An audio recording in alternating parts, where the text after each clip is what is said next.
Tired of messy timelines? Let's turn your individual clips into a smooth, flowing video in DaVinci Resolve 18. First, make sure all the clips you want to merge are imported into your media pool. If they aren't, simply drag and drop them from your computer into this area, easy peasy.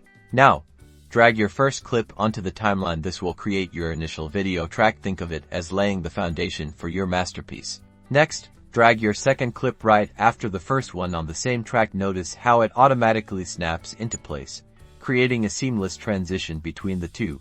Repeat this process for all the clips you want to merge. Just drag and drop one after the other, ensuring they're all lined up on the same track. Keep going. You're doing great. Once you've arranged all your clips, use the playhead and playback controls to review your merge sequence. This is where you can check for any unwanted gaps or awkward transitions. Fine-tuning is key. Finally, once you're happy with your merged video, head over to the Deliver page. Here, you can choose your desired settings, like resolution and frame rate, and then hit render. Boom.